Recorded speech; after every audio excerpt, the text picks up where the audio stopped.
আচ্ছা কিছু হয়েছে দাদা 40-42 বলতে লোকে রাস্তার মাথা গাড়িটা সাইড করে দাঁড়াইছে করে প্রথম কেটা যেন কি তাকে শিখছি করছে আমি কি মাথার চাক নি গাড়িটা সামনে দিয়ে গাড়ি আছে এই একটা 2.5 টান চাবি করে দিতেছে চাবিটা নিয়ে না ও না চল ভিতরে চল এরপরে আরেকদিন ঘন্টা দিন কারণ করছে 2-3 বার দুইটা খাবার দুইটা টান দিচ্ছে সেক্রেটারি রতন আয়াসিরা আপনি কি গাড়ির প্যাসেঞ্জার আসলেন?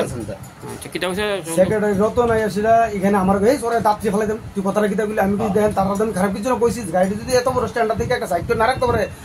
আমরা মাথার উপরে রেখে দেবো আর কিতা করবো আমি গাড়িটা রাখছি দিকে আমরা বহাবেদ্য করতেছো তোমরা ওটু একটা সাইকেল রাখবে এটা কইতে পারো না আপনারা বলে সেক্রেটারি কম না এই তুই কথা কইস না আমার বুকো দূরে ডাকে হ্যাঁ লই যেতেছে দিকে আমার ফাঁসা দিয়েছে আমি দাঁড়ান ডাকা দাঁড়িয়ে করতেছিল এই কর তারা নিয়ে ঢোয়া তারা নিয়ে বান আমার সাবি সুবি হাতে লই যেতেছে আমি দাঁড়ান গাড়ি আমি সাইড করুন কারণ তুই সাইড করো না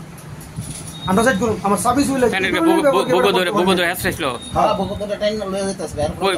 যখন কথা কইছি কই নি বকইছে এই অফিসে